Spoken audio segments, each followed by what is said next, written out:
Okay. And You're gonna have to start over now. no, I won't. No, I'm just kidding. And so, like I said, I don't consider myself an expert. And if we steal a lot of questions, we might go too long. So we'll try to limit the questions to some degree. At least keep an eye on the chat box. So if you have some questions, put them in the chat box for Zoom, and we'll try to answer them. But I'm just really here to share my experiences and some basics. So the agenda of tonight is I'm going to go over some preliminary thoughts, talk about the who, what, when, where, and why and hows of this, talk about the various modes, what kind of equipment does this require, what kind of costs are required, and a little quick demo. Now, the demo I have is actually some video links that I recorded earlier today because I wanted to make sure we can kind of keep it contained.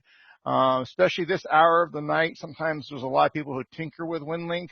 And so you're trying to find free air time to do the communication sometimes can be a bit of a challenge. So I thought to keep this short and concise, I would record those sessions. And I deleted about 5 video clips that didn't make the cut. I had to redo them. Like, oh, dang, hit an error. Let's try that again. So some preliminary thoughts here is, again, there's no way I can possibly give you all the details here. So this is really to give you some basics. There's a lot of YouTube videos out there. So I would say really play with it, experiment with it, share your experiences, and maybe we'll all know more about it in 6 months or so. So the who, what, where, all the W's, okay? So who, ham operators. You want to do recreational, family operations, you want to do emergencies, areas racy stuff, or you just want to experiment. There's a lot of room for experimentation in here as well. So I'll talk about that a little bit more in a bit. So this is essentially emails with or without attachments. It's like packet or outpost if you ever dealt with any of those. Those are 2 that I've used in the past. They work pretty well. But it really is just like an enhanced packet service, or packet or email service.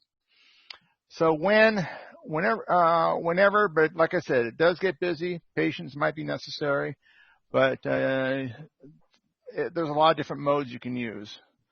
And that's the next one is how you can use VHF, UHF, HF, or just your home internet. And that's one I didn't know you could do until recently. So, and why to communicate? I mean, that's really basic, right? But it's routine or emergencies, and I'll get into that a little bit more later. But let me say what it is not, and this is what's really critical, okay? We're all ham operators. We all passed our tests. This is still ham radio, Part 97 FCC regulations. It's not a substitution for full email. You cannot encrypt your messages. If you're going to send information to your bank, well, you don't want to use Winlink because it's not private. Large attachments is not practical or polite because if you have a large attachment, it's going to take up a lot of time on the air, and frankly, it'll be pretty annoying to other people who are waiting to use the airwaves. And like I said, privacy is non-existent. These, just like anything else you talk on the air, anybody with the right equipment can hear you. We picked up Don Anastasia, AA6W. Hi, Don. So, hi, Tim. It's looking good. Oh, thank you. No way. Hey, Don. Hey, guys. Good to see everybody. Go ahead, Tim. Okay. So here's a basic one. Okay, if you want to get started with Winlink, it is really easy to start with Telnet, or essentially the internet. All you need is a computer, an internet connection, and you can use it just like you would use Gmail or whatever other mail service you want. You just launch the Winlink software, you select the Telnet Winlink, and then open a session, and then say, Winlink session, say start. And just like your email service, goes out and checks for email every couple minutes. This thing you can set to do whatever interval. I think the default's like every 20 minutes it will check for you, which is usually plenty. The second mode is UHF, VHF, or packet, or packet software. How many of you have used packet in the past? I have. Okay. Handful of you, most of you. Okay, Gary? Yeah. George, rather? Yeah, okay. I see a thumb. Okay. But, in that way, Winlink is just like it is with Packet, only it has a little more of an internet flavor to it. So what you need for that is a computer with the Winlink software, VHF, UHF radio, and some kind of interface. You can use a TNC, which Steve wants me to buy a $3,000 version of. I am not going to do that right now. But you can, a very popular one is a Cantronics KPC3, a TNCX, or, and there's a whole series of them out there. There's also special sound cards like the Signal Link. And then you can just couple that with a piece of software, and you can tie that up to between your computer and the radio. I think I have an RS-232 serial Cantronics. I think it's like 25 years old. Does that still work? Yep, pretty much. I think Don just picked up one from Bob out in Watsonville the other day. And it's still AX25, right? What's that? It's still AX25, if I'm correct, right, yep, Tim? Absolutely. Yep. It's good. It's good to work. So, and then there's also radios that have built-in capability to talk to your computer somewhat directly. I've used the Kenwood TM D710GA, and it's got that built into it. It's got a serial RS-232 port on it, and I just go from an RS-232 adapter. I've got a little RS-232 to USB adapter, which I really like these a lot. They're only about $20. And then hook up to my computer, and I'm good to go. So from there, you use the same software again. You just select, instead of before, you said Telnet, you just select Packet and say Open Session. The first time you're on there, you want to configure it to match whatever hardware that you have, and then just hit Start. And then just like the Telnet one, in fact, I shouldn't have had the word Telnet on that slide. That's a goof. But anyway, it will go out and retrieve your email and send whatever email it's got queued up. Now, Tim, like regular email, there's a server out there that holds all your email until you turn your computer on, right? Yep. Now, how does is this real time, or does? Same idea. It's got infrastructure, and I got that in an upcoming slide, but it's all hosted in the cloud, as they say. Okay. Doesn't it use SMTP, right? What's that?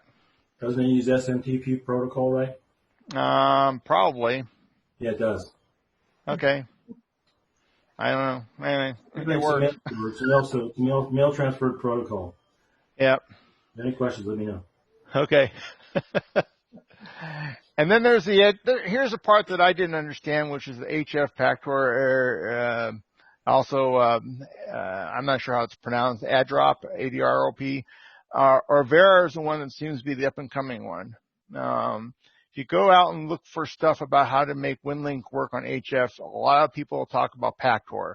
That was the predominant one until this month. And everybody's switching over to Vera apparently right now.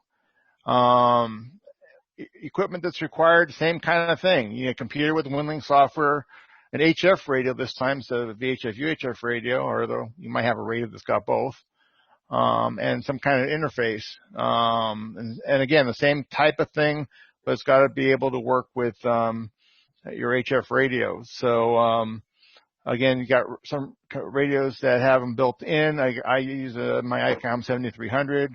I think Mel's got a 991, right, Mel? He's nodding. Okay. Or you can hook them up with a special sound card. Same kind of thing with a Signal Link or other things. Some people will hook up their Baofeng to their computer and have a very portable operation to run it with. Well, actually, that Baofeng should, on the other topic, on VHF, UHF, Baofeng obviously won't work with HF, but that's another point. Or a TNC like a Cantronics KMXL, which isn't quite expensive as the $3,000 one that Steve wanted me to buy, but it's in the same family. Tim, I have a homemade sound card thing here for FT8. Is that, will that work? It should, yeah. Okay. That's about what same. I'm using the same line to my between my radio and my computer that I use for FT8. Okay. Same cool. settings, in fact. Uh-huh. So anyway, so same idea. You go into your Winlink software. You select either WinMore Winlink or AddDrop Winlink or Vera Winlink, and click on Open Session. Go in, set the configuration what you need, and again, wait for the frequency not to be busy and hit start. And like the other one, it will go out and retrieve email, it will send email, and does the job for you. So it's not quite as real time like you would, like again, if you open up a browser window and use something like Gmail or something, or Yahoo Mail, or whatever, but it's more of one more step where you actually have to hit the sync up with the internet to get the email.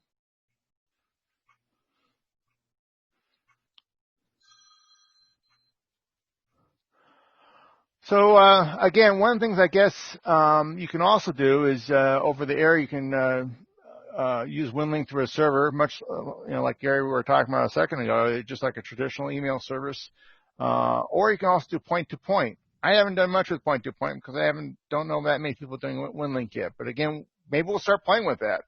It's the kind of thing. Mel disappeared. Good.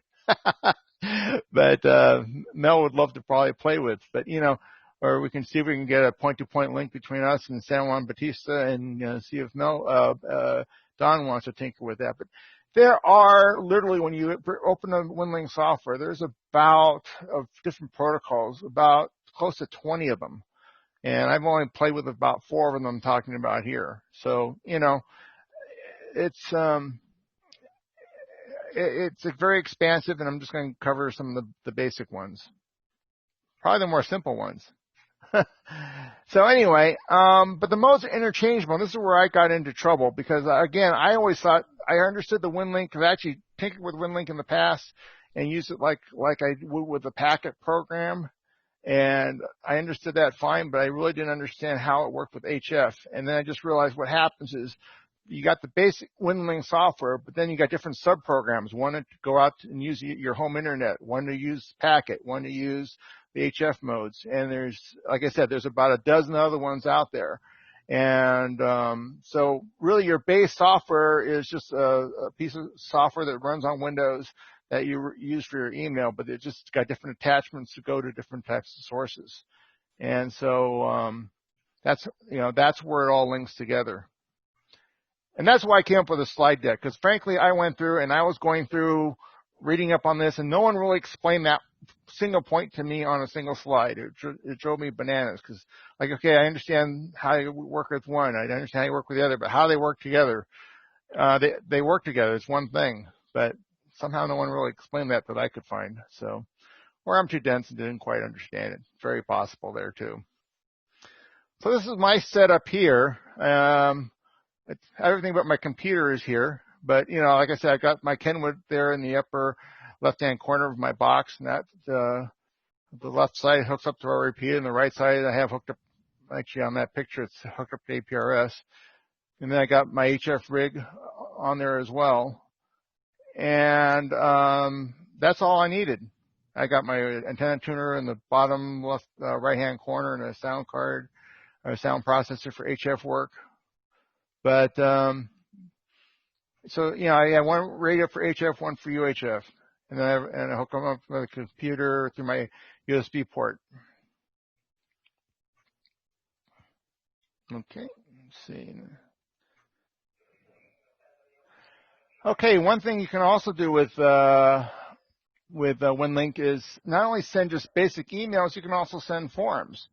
So you get involved in, like, I volunteer for the Red Cross, for example. You want to send some of the Red Cross forms. They're built into the program. You just open it up and say, I want to look for a form for the Red Cross, and I want to send a communication form. And there's a memo form, and it fills it all out for you, or you fill it out. And I'll show a demo for that a little bit later, but you get the idea.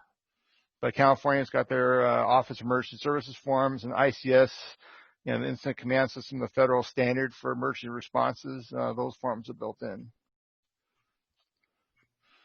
Now, let's talk about cost for a second. Now, you can pay money Okay, so you guys in ham radio, okay, you know, money can be involved, right?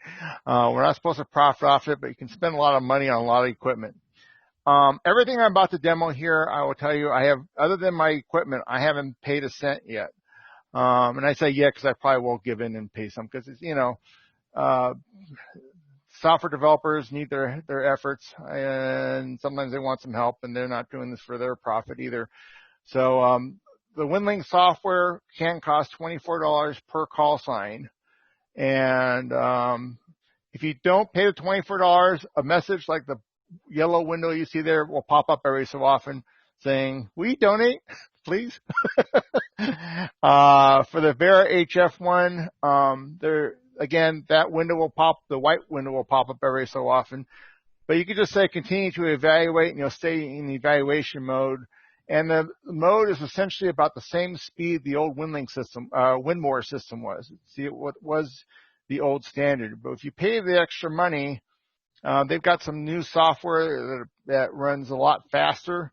And so you can pay $69 and it runs faster. So, but you don't have to pay it, is my point. If you don't mind just saying go away every time a window pops up asking for some money every so often, you don't need to pay it, but it's totally your choice. Tim, real quick, is that a lifetime license or is it an annual $24 or how does it work? Someone told me the $24 was a yearly, but nowhere on here does it say yearly. So okay. I'm guessing it's a lifetime, but for $24, it's, you know, heck, you pay that for your month for your Netflix, right? You know, so right. It's not that much money. There also doesn't say anything about the cost per year yet, or I think it's a one time. But of course, if you want to pay them more money, I'm sure they'll take it too. But you know, being a software developer, you know, I'm sure I'm just going to pay it just because I want to help out another software developer. You know, that's kind of the way I am. But sure you do, Tim. Sure you do. Hey, I got to eat too, you know. So I don't mind helping the industry when some people need some help. But anyway, I just. That's funny. That's funny that full speed version is $69. I'm like, what are they doing? They throttling down the serial port on the computer or something? That's crazy, man. Full speed, half speed for price. What are they doing? They've got some software that makes the HF link work. I've heard 2 to 3 times faster. But if you don't pay it, like I said, it's the same speed that Winmore used to be. And I have not had an issue with speed. And like I said, I haven't paid any money because I want to know what it was like not paying any money and come here and give you this presentation and not say, hey, by the way, you saw my presentation. Now you got to go out and spend $100 for software. I didn't want to do that. So, I did everything I did here without paying that money. So just FYI on that. So here's why you want to use this thing. First of all, you know, emails are reliable under normal circumstances, right? But during an earthquake, internet cable cut, well, PG&E is talking about having more power, rolling power blackout sometime this upcoming later part of summer. It might be good. You can use Winlink to send an email via HF. So the demo I'm going to show you with HF later, I actually was talking to a Winlink node in Oregon. So guess what? If I had a power outage or if I had an internet outage or there's an earthquake, I could probably still talk to Oregon because hopefully the earthquake wasn't bad enough to affect them as well. But there's a whole bunch of Winlink nodes out there. They could get busy during an emergency, but they're out there at least. Okay. So here's a little presentation. I'm going to get an excerpt that talks about Winlink a little bit. I borrowed some slides. It's not the full presentation because I think he goes a full hour with it, but I just want to give you a little bit of background. But yeah, Winlink is just a worldwide system. It provides email from just about anywhere in the world. National Guard uses it. Red Cross uses it. It's the California California Office of Emergency Services uses it. It is widely used. FedEx, AT&T Disaster Response Team uses it. It's been used for TSA activations. It's been demoed to Congress. I'm not sure if they understand it, but you know that's Congress for you. and AT&T has used it for their disaster recovery.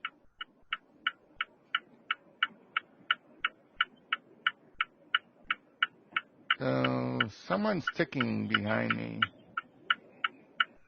We have ways of making you tick. I mean, talk.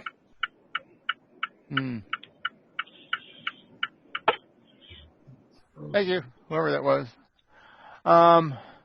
Okay, so we got a case of disaster assessment. Here's a situation where Winlink was actually used. How would you like to guess that antenna tower probably wasn't working too well with that ice storm? Microwave, not working. Cell, not working. They have a little bit of a dB loss, possibly. Yeah, just slightly, yeah. But, you know, they had a mobile link through a Winlink set up in a car at the base of the thing, and that's what they used. So I like the picture. I can tell you that much for sure. Cool. So anyway, the hierarchy of Winlink system, you have a client system, that's your computer, your radio, and the TNC, and that's essentially what you have. And then what you're doing is you're talking to an RMS or radio message server, and that's either the gateway link between the client, that's you, and the Winlink system backbone. And the backbone is what is known as the common message servers, and that's a Winlink backbone. There's 5 CMS locations, there's redundancy, there's fault tolerance, and it's located on 3 continents. So hopefully that's enough for emergency situations. If it affects 3 continents, we're in trouble. That's end of the world type of thing, right? So here's what it kind of looks like as a pictorial idea. So yeah, there's servers in US, Canada, Europe, and Australia. So the Winlink, I'll skip that slide for now. I meant to cut that one out. So here's what the Winlink client software looks like. I mean, again, it kind of looks like your window on something like Gmail or something else like that. Pretty straightforward. And when you create a message, it just opens up a new window. You just type in a message. And again, I'll demo this a little bit more live in a second. And you can set it up to get an acknowledgement as well. You can generate a form. You can get communication reports. Question for you, Tim. Question for you. Sure. Will it gateway out into the normal email world from your radio? Yes. Cool. Thank you. Yes. There's a couple tricks for that, and I forgot I was going to put a slide for that, and I think I forgot. So ask me later. I'll give you more detail. Hey, Tim, this is Billy. I got a quick question. Sure. Hey, is your call sign become your email address on Yes. this? Okay. Yes. So like yours would be w6wkb@winlink.org. And then you could email like a normal email address from Yep. That. Mm-hmm. Okay, perfect. That's awesome. Now, to avoid spam or anything else like that, anybody trying to send email to you will get rejected. But there's a whitelist you can keep, so basically anybody on that whitelist, they can email you. If you send them an email with a certain tag to it, it's like /, and I have a link to the document how it explains all this. But if you just put it in the subject line, once they read that, or once you send that out, they're automatically added to the whitelist. So it's actually a pretty simple system. And if you want to send a picture, there's a little built-in software that actually crops images for you. Again, definitely want to try to keep the size of things limited because it is over the internet and it's not a very fast speed, so you don't want to put in complications. And when you're doing this on HF, for example, it will also tell you what your likelihood you're actually going to connect with it.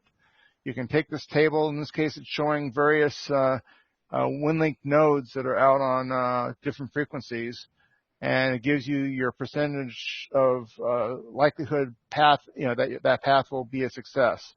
So anything in green is usually likely to be good. Then it goes green, yellow, and red. That's kind of obvious. But it's also the idea that for some cases, you might just know that certain things work better for you. This thing is trying to do some modeling based on your location and where you're at and hills and terrain and atmospheric conditions and tries to make a guess. But sometimes you might find a particular node on Winlink works well for you and you might just use it every time. And like I said, there's Winlink nodes all over the place. It pretty much blankets the United States for sure and other parts of the world as well. And even the government is often worried about the idea, I think they call it the cyber Pearl Harbor attack. What happens if all the infrastructure in the world gets shut down? And that's been a concern of the governments for quite a while. And so this doesn't require, here's the picture of how it looks, and it doesn't touch the internet unless you are talking to the internet. So it goes from you to the RMS up to the infrastructure of Winlink. So yeah, if you want to, like we have an earthquake here, and you're trying to get information to people that you're okay, great way of going. Say, Tim. Yes, Don. Oh, excuse me. Your previous slide, I think, had shown some of the RMS had internet backbone, so it does not rely on those internet backbones. No, that's redundancy, and they all it's all networked together. So it can use it if it's available, but if it doesn't use it, it can still talk from packet RMS node to RMS node. Okay, excellent. Thank you. Mm-hmm. And you also can do peer-to-peer, and that doesn't even have to be within line of sight. So like, for example, if I want to talk to my friend in Idaho and we both agree to connect through the node in Colorado, for example, I'll hit the Colorado node, he hits the Colorado node, and we're not really going through an infrastructure, internet, or a central spot at all. It's just going straight from my computer to the Colorado node out to him in Idaho. And again, this is one of the things that I haven't really played with or tinkered with too much, but this is the peer-to-peer side of things. So let me show a little demo here. And again, the demo portion here. This is actually the first step that I recommend doing, which is really easy. And this is how you can just simply set up a email. Here's the email program here. And let's see, I'm kind of making it so you can see things better. Hit the message button, click on new message. There's also a button over there on the left for new message, but either way you do it, it comes up with a window. It was too far to the right, so I'm going to move it to the center a little better. And here we go. So I'm going to send a message, and I'm going to send it to another ham station called N6SBC, and just a simple subject of tests from the internet. I'll just, for those of you who are programmers, the typical hello world, and just to make Steve happy, I'll put a few CQs in there and say 73. And then I'll just click the button that says post to outpost. Yeah, it's outpost. And then once that's done, it's done. Now you see in the outbox, I've got one message there ready to send. And so there, in the middle there, under open session, next open session, I'll click on Telnet Winlink, which is already selected. But I'm just showing you what it looks like there. And click open session. And it brings up this box in the lower right-hand corner, and I'll just click start. And then just kind of goes through and does its stuff. It just connects. It says if I got this message pending, I'll download the selected message. But I can also select all messages, or because we're using the radio in a lot of cases, sometimes we may say I don't want to see all the messages at once. I just want to see the emergency messages. Because it's my buddy Fred asking about how the day was going. I might skip and download that later. And get rid of the stupid pop-up message, and we're done. So I'll close that window out, and then go back to Outbox. You can see it's now empty. Here's all the sent messages I've sent before, and now that message was sent in the sent box. So.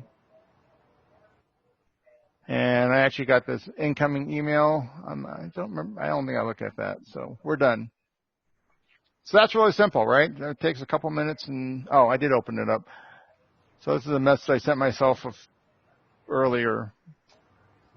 That was the 16th. Yeah, it was today. So again, it's not that complicated. It's not that hard, but that's all it takes to send a Telnet email system.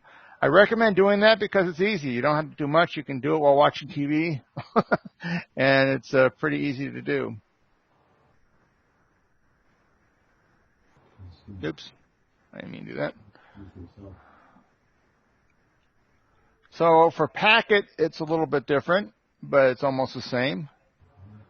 So you see the same exact same program here. X25. And I select packet Winlink. You're doing X25, right? Yep. You bet. You can do TCP/IP too if you wanted to. Mm-hmm. And I can click on open session. And it goes out to my Kenwood D710. I am going to hit start.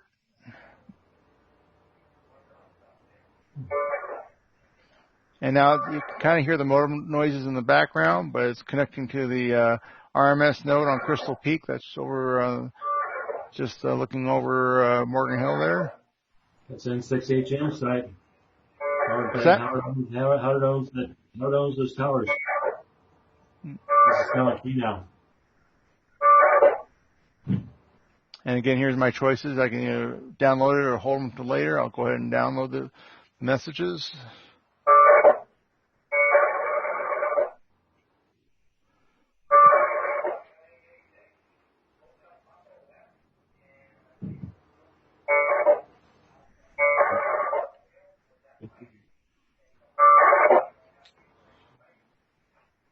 So it says it received one message.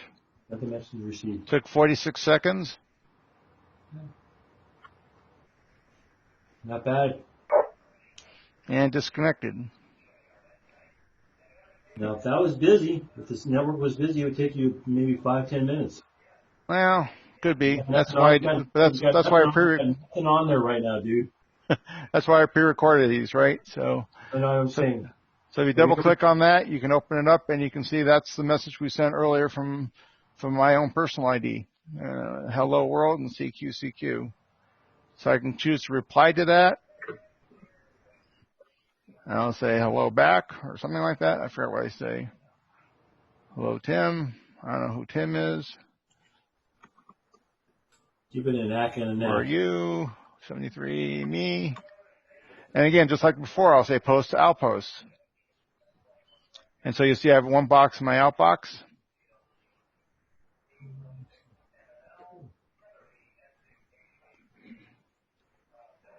And so I'll go back to the packet Winlink system here. And this is what the settings page looks like. So I just in here just have my D710. I got my serial port ID'd, series of values. Usually the defaults work fine. And also you can do channel selection. You click on that one and it lists all the repeaters in your general area. You can click on update table of your internet or through the radio, and it'll update this list. And you can see there I have the list has been updated, but Scott's repeater, which is the first one there, and Cap's repeater, the second one there, are the two that are closest to me. So I'll just select Cap's again, which is what I used before, which is KE6AFE, which again is on Crystal Peak. Then click Start. And now I'll be sending that reply that I just sent, I wrote, so. In reality, if you end up doing this, you're going to get 3 or 4 different emails. You'll probably queue them all up to send, and then you'll send them later, all at once. You wouldn't do it one of these sessions per email if you didn't want to. Send reply. I'm just doing this for a demo.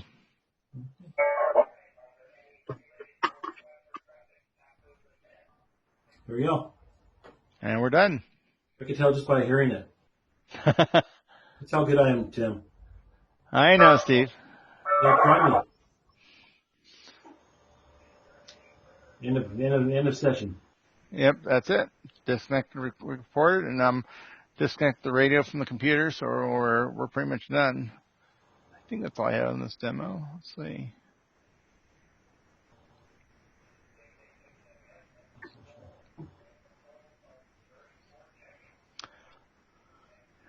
Okay. Oops. So the next one is going to talk about how to do it on HF, and we're going to show that real quick. Again, it's the same basic software here. It looks familiar with what we saw earlier. And I'll write myself a message. This one might do the special one. What baud rate do we have to use on HF now? 1200 or 1600 or 9600, but most of us are still using 1200. 9600 on HF? Yeah. I started out with 300. Yeah, I remember those days. Yeah. Okay, so this is how, let's say I want to send a form. So this, again, you can select a template, and it has a template manager. So in this case, I'm going to open up the template manager, and I'm going to look for an ICS form. And I'm going to choose the basic ICS 213. This is a very simple message form.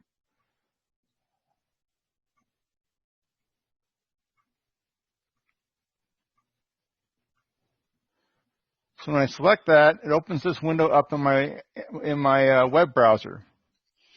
And so from here, you can type an incident name. I'll just call this a Winlink demo. I'll send it to myself. I'll say it's from, who did I say it was from? Oh yeah, it's Demio County EOC. Subject. Oops, I can't type. Winlink for MCOM.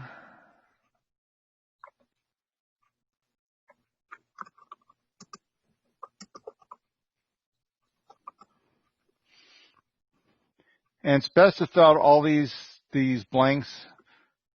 So I'll say this came from HT. I don't know who that would be. I'll say that person's the IC or incident commander. And I hit submit. I think it's your supervisor, Heatherly. Yeah, it could be. And it pops up with this little window. You just hit OK.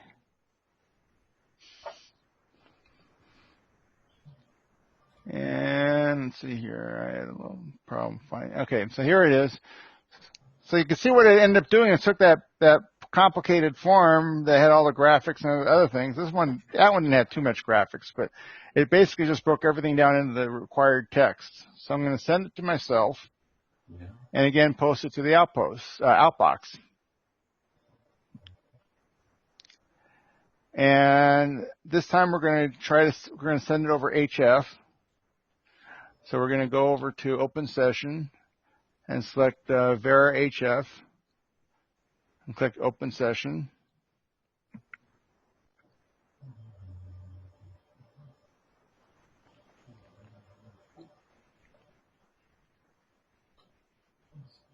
Oops. That's right, I had a little boo-boo there. I forgot to disconnect from my previous demo.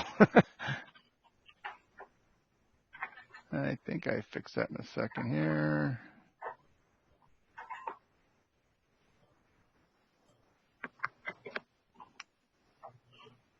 Restart the program.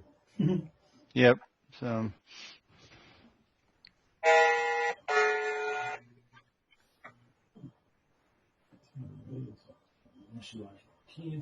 So this one launches the program that Vera has.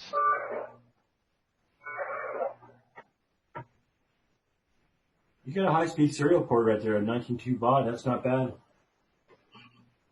I'm looking at your serial port rate. It's 19.2. That's pretty good. What is it transmitted? Only at 9600? I think it's only 1200 actually. That's sad. Sorry to hear that. Used to be 1200 on HF. That's all it's been? Yeah. It was like 96 on 2 meters, I think.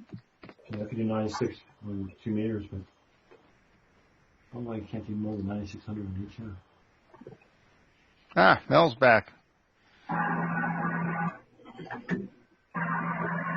So what it's doing now, it's calling out the repeater. And those noises of the repeater coming back.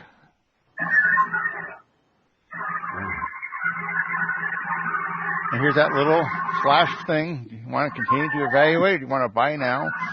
I'll click on continue to evaluate. Put on Heather's credit card. Right, good. Yeah. I've never heard data before that. That sounds nasty. Yeah, it's almost nicer. It's almost more musical than it is I've never heard data before like that before. Yeah, that's how it sounds on HF. Or at least Winlink does. Winlink modems do. And Jurassic Parkish.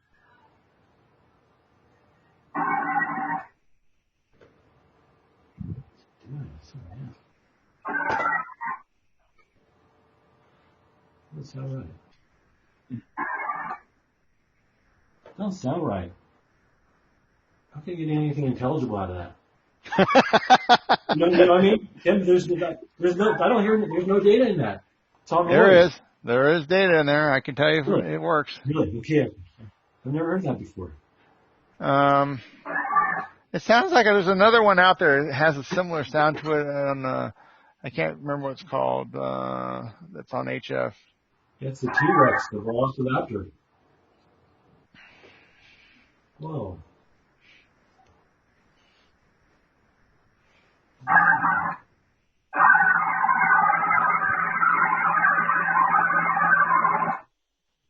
Okay. Wow. So a message was sent, and it's finishing up, and it's disconnecting from the node. And there's your CWID, just like it does for the FCC requirement. It does send out your call sign.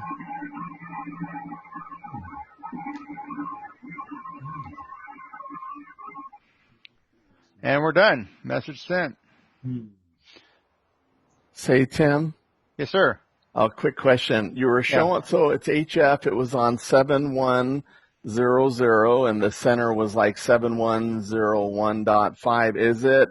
Is it actually an HF repeater? Is it a dedicated server? What is it? It's a server on HF, yeah.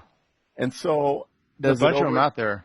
Will it overcome packet collisions, or if there's no propagation, do you have problems getting to it once in a while? Oh yeah, especially like an hour like this when everybody's kind of home from work and tinkering with it, it gets much more difficult, actually. Okay, all right, thanks. And by the way, as a point of reference, that's where his node is. I looked it up on APRS map, and it's way out here in Oregon, just south of Portland, Oregon. It's very slick. You running 100 watts? 32, I believe. Okay. Brian may have had a question. Yes, Brian. Yeah, Tim. So similar question, and it has to do with, since we're HF, does the software take your grid square and then only select like nodes, HF nodes that are within your skip? It recommends them, yes. Okay, so obviously, let's say you had a node, I couldn't select you because on HF you wouldn't be in my skip. Right, and that's why actually that one there in Oregon, I've had a lot of good luck with hitting it from here. And okay, very good. That's kind of why I use it all the time. I accidentally selected one in California, and I tried, it would never connect. So that's why I say you'll find ones that work well for your area. Of course, atmospheres can change and mess that up for you too. But Tim, that's just a download still, right? The list of available nodes. Yes, and you can download it over the air or over the internet. Internet's obviously faster, but you can download over the air as well. So the challenge with this is that if you're someplace where you're off grid, and so the cool part about the software is that it'll tell you what propagation looks like to the nodes from you. Yes. If you're connected to the internet. And if you're not, right, then not only can you not get an updated list, but you may have to hunt and peck for a node that can hear you. That is very likely, yeah. Yeah. So you're saying it's like FT8, JS8, and stuff like that. It just uses like spotting networks. Yeah, but if you're someplace where you can't spot, if you're off the internet, if you're like I used it at Scout Camp. I used Winlink at Scout Camp to send emails, which was really cool. But I had to hunt and peck for. I didn't have internet there, and I had downloaded the list before I left for camp. But I couldn't. In the list when you download it, it's kind of cool. It'll actually tell you like it was color coded, like red, green, orange. Yeah, I got that in the next demo coming up. So yeah. Okay. Yeah, okay. I'll let you. Yeah, because it's kind of cool the way it does that. Yeah, I meant to put it in the previous demo and I forgot, so I remembered on the next demo. But if you're out in the boonies, then you just have to go. Well, we'll try this one and we'll try this one, right? Well, you know more than I do because I haven't done this in the boonies yet. I've been doing this in shelter at home mode only. Yeah, it's probably been 3. It's been at least 3. Yeah, there he goes. Yeah, exactly. The HF channel selector. Cool. Oops. I just passed through it. I'm sorry. Let me try to get that back again. So yeah, that's what Ray was talking about there. Is that you can it'll list all the nodes there, and the probability, and yeah, we covered this on a previous slide too, Ray, by the way. But it gives you the path probability that you're going to be able to hit it, and it's color coded green for likely, and then yellow, and then red. And I've actually heard some people say, if you know a node is reliable in your area, skip the color because it's giving you it's the software's best guess, and there might be a node out there even that might be tagged red that you might actually hit. So, your experience needs to be part of the factor too. But like I said, that one in Oregon, I've had a lot of good luck with. That KG7AV, I've not had very hard time getting into, so I don't tend to use it. So. And I forgot that when I was doing the demo, so I tried that. And that's one of the clips I didn't bother putting in this presentation. All I'm doing is trying and trying. You can actually see where I tried it there. So anyway, I'm logging back in. The previous demo, I was using the group's call sign. Now I'm logging back in with my own personal call sign. And again, here's the little free trial thing. I'm going to just keep in evaluation mode. More of Steve's favorite music.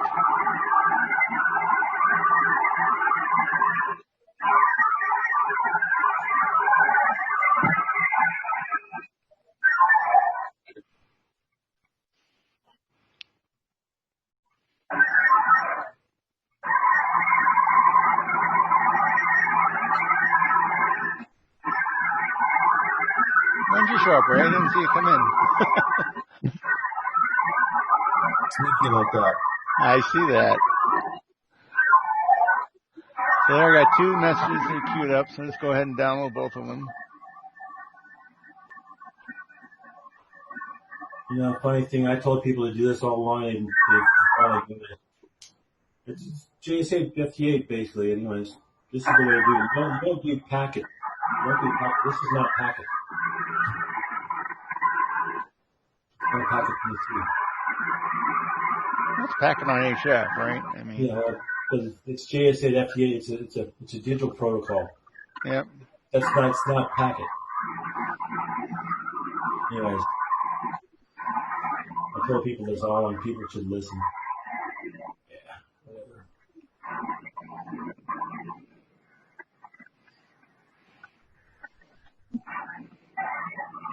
Wow, 7.3 earthquake in New Guinea.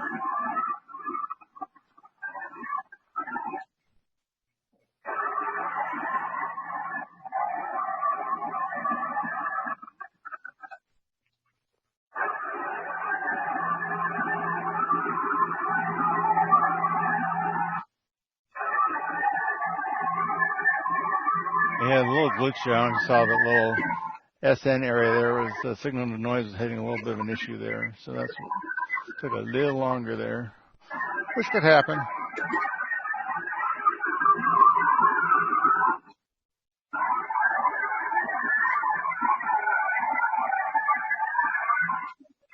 Keep things in the green kind of makes this go faster. So.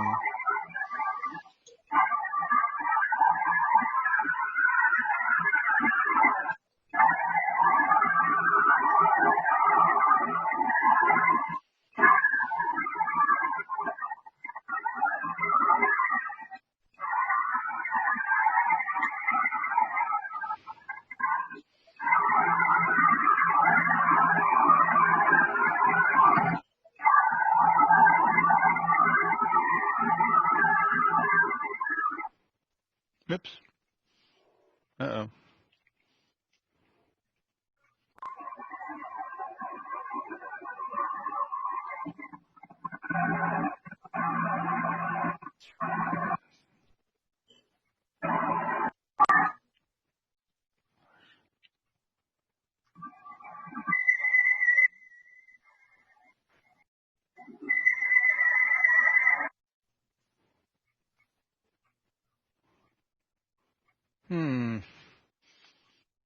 A little problem with my video playback here. The path quality dropped down to 48, Tim. I don't know. The path quality estimate dropped down to 48. Yeah.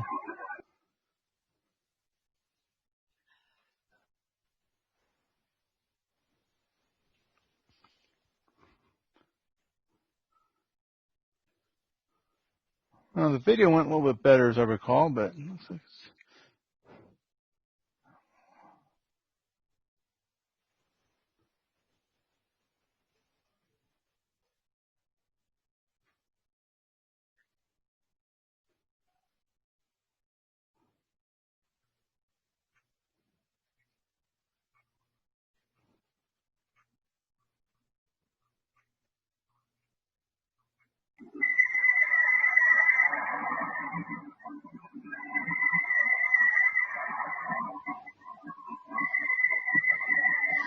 Well, you get the general idea of this. I'm just going to move on to the next part because that's taking too long.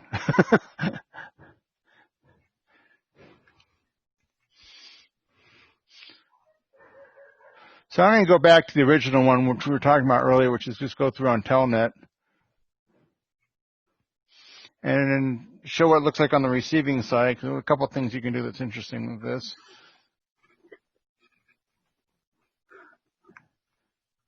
And it's way easier and faster, obviously, with Telnet.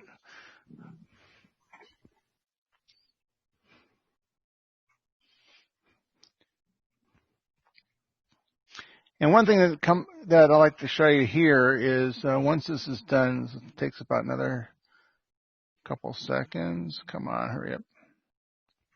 Okay, you go up to the software here, and you see that little paperclip? If you click on the little paperclip icon on the left-hand side there, it opens it up in your browser, and from there it looks like a standard form. Now, why this is important is when you get into a situation like emergency management, sometimes you just got to send paper around. So if you want to just take this thing, print it out to your printer. In this case, I'll send it out to my brother printer here, hit print. You know, you got a physical sheet of paper. You can show it to someone out in the field. They need to take it with them, whatnot. You've got it, but you also still have it on your system as well.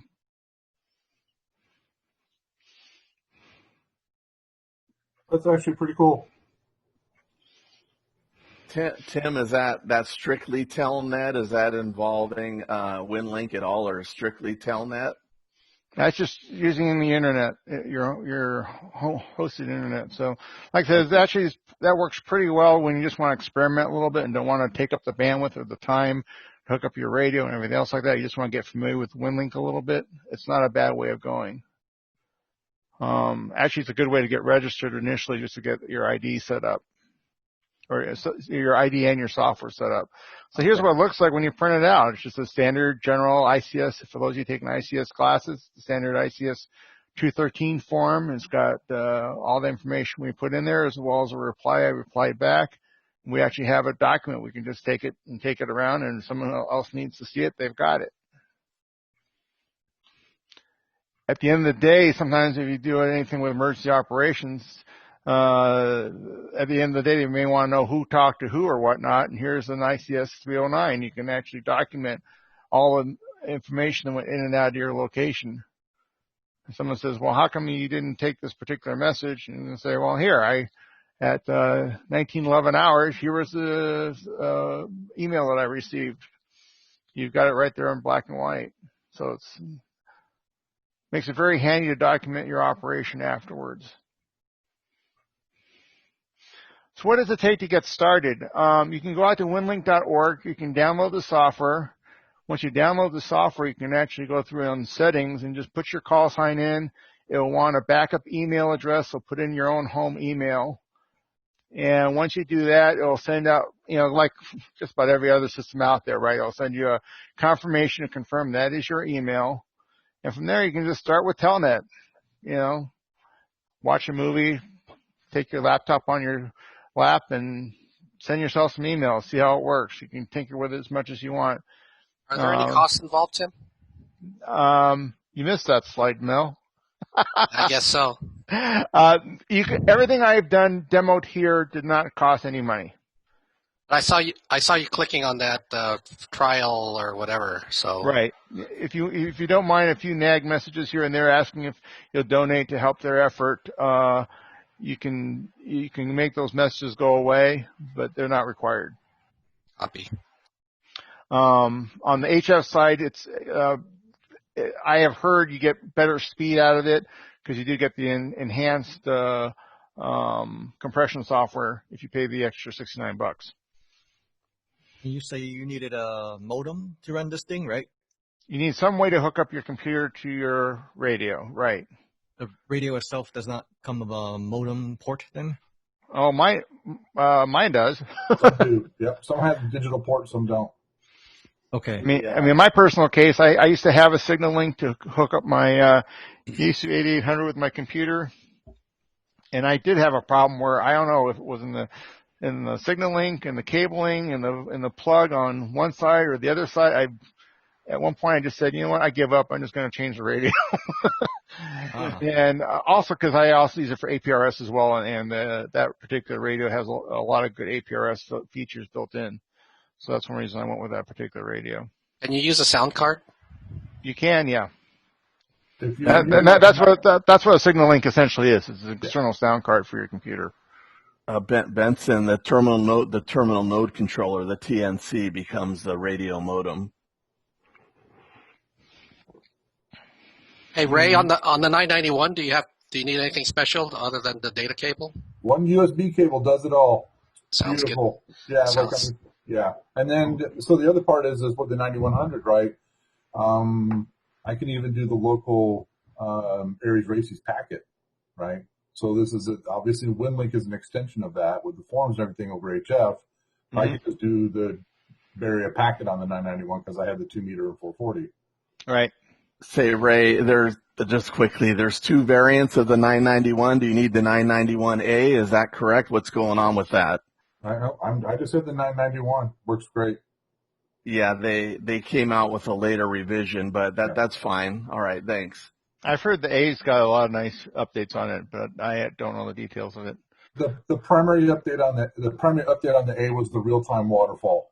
That was because right after the 991 came out, ICOM announced the 7300 with the waterfall, and everybody got mad at Yaesu because they didn't have a real time waterfall.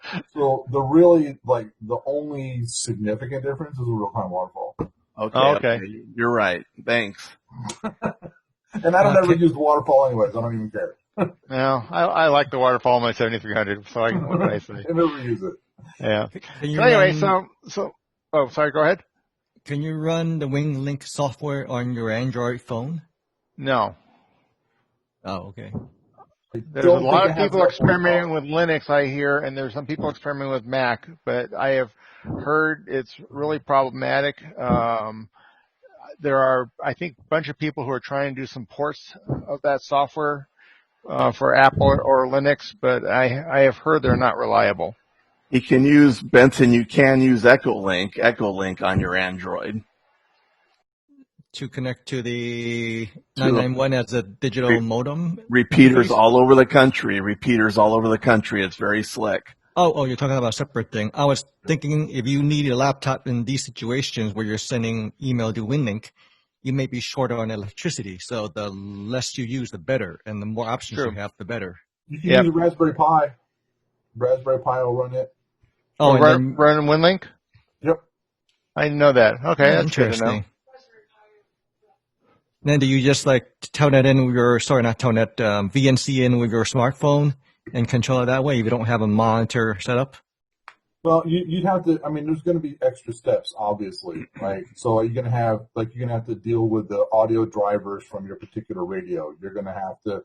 You may not be able to, if I have the 991, if there's not a driver that works with the audio card on a Raspberry Pi, I may have to not use the built-in USB, but use a separate USB audio adapter that's compatible with the Raspberry Pi.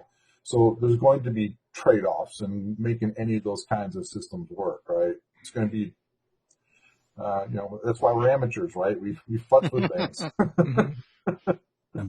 Benson, maybe check the West Mountain Radio website too, Benson, for a wide variety of West Mountain Radio. West Mountain Radio, okay. Gentlemen, I may suggest a Signal Link is your best bet. Signal Link is great. You can spend a lot of money on a TNC. Some of those things are freaking expensive. Yeah, like 500. For my thinking, I wanted as few boxes as possible interconnected, so that's kind of way I went with it. More chance to lose cables and less electricity requirements. Absolutely. Well, I'm not worried about electricity as much as the loose cables, because they do get loose after a while. It's kind of why I decided to mount all my radios into a box, because it was getting to the point where every time I came back from mobile operation, another cable got, more problematic after that. Not so much loose as lose. Oh, that too. Tim? Done. Can I put in 2 cents here, you guys? If you need pre-made cables for the radios, TNCs, Associated Radio has a lot of pre-made cables. It's wonderful. So just want to put that in there, Tim. Yeah, okay. That's a great place. Don. All right. Okay, let me move on. Going a little over time here. So anyway, after you get working with Telnet, move on to VHF or UHF or HF as you desire or as your license allows. But I do recommend, in our area of earthquake country, if you can get on HF and get that working, and you want emergency communication out of your area if you need it, that's nothing really beats that, in my opinion. Here's another slide. I am very much, one of my last slides I added because I had a big problem with this. Winlink is not static. What I mean by that is continually changing. What drove me nuts for a while there, I'd read something about it and then I'd read something else about it and it contradicted what I read in the previous one. Everybody was talking about Widmore when it came to the HF part. And then I sat there and it didn't work too well and found out later, if you actually go to the Winlink site, you'll actually see that Widmore is really being phased out. And they're actually telling everybody, if you've got Widmore on your server, use Vera instead. And, so watch when you do your research. Don't get so fixed on one particular thing because standards change, programs change, utilities, techniques. Things are constantly moving. Everybody's trying new stuff. And there's a lot of this stuff, our discussion on the previous slide, there's no one right way to do everything because everybody will have a different way. Steve wants me to buy a $3,000 modem. My wife's telling me I don't have the budget for it.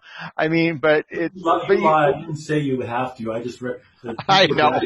I'm kidding, but in all seriousness, open your eyes to the people who are dragging. But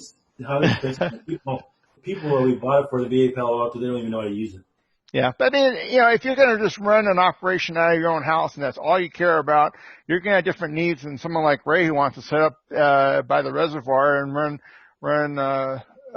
Winlink on a portable operation out by the dam, So it all varies. You got to decide what you want to do, what your needs are, what equipment you have, and figure that out. But also don't realize that things are going to move and evolve over time. So be flexible about it. Now, for future study, I have a lot of recommendations. Now, I expect everybody to write these links down in the next 10 seconds. No, just kidding. In all seriousness, my conclusion is really learn, study it, follow up with it, share information and experiences, and I put all those links that I just made it impossible for you to read on a webpage here. It's sbcara.org/winlink001. And because a lot of this stuff, I have a discussion. The first one I have is a discussion group that we have in our, within our club for talk about technical issues. And please share information you have out there and ask questions. But we have a lot of stuff, and this is basically all the things I read to come up with this presentation. And like everything else you see in ham radio, YouTube videos are awesome. But again, you're going to find some things that you watch a YouTube video and you realize at the end of it, you really need to use X versus Y, because Y is a new thing everybody's using, but it's not that big of a deal. Hey, Tim, if something really bad happens in San Benito County, what are you guys going to use? What's the baseline? I'd say the baseline is to make sure that you've got a Winlink. I mean, because for us here, we do have a satellite dish. It's not working right now, so I guess we're not dependent on that too much. But Cal OES is monitoring Winlink. We have weekly check-ins for that, and they're doing most of their stuff over HF, pretty much around the 40-meter band, 80-meter band. So if we get totally isolated here and just have really a lot of traffic, Winlink's going to be the main tool? For out of the area traffic, sure. Within the area, hopefully our repeaters are still up. If repeaters are down, then you got to go simplex or whatever. Winlink can still be available. Yes. So you have the ability, which you talked about, you send packets VHF up to Crystal Peak. You can potentially they can download it from Crystal Peak over to Santa Clara County. I'm not sure. Santa Clara County uses Outpost, which is very similar to this, but it's its own proprietary system that Santa Clara County uses. It's very similar, though. It's very similar. So you at least get the message up to Crystal Peak if you have to, right, Tim? Yeah. That's correct. But on the flip side, Outpost, I do not believe has an HF link currently. No. Isn't that kind of self-defeating? Because if they're using something that's proprietary, that if something happens and they can't work with people outside of their area? That argument has been said quite a bit. That's why I put it in those words, frankly. Is Outpost itself proprietary though, or is it just the way that they've set it up with the templates? Yeah, I mean it's open source. Other groups can use it. Monterey is currently working on adapting it for their use as well, and they want to interconnect with Santa Clara. So, but it's at this point there are only a handful of geographies that are using it. Yeah. Winlink is pretty much, like I said, used around the world. Yes. Hey Tim, have you tried APRS link or APRS to Winlink? Not yet, no, but I'm sure it should. There's no reason why it wouldn't work. When is SBCRA going to set up a Winlink node?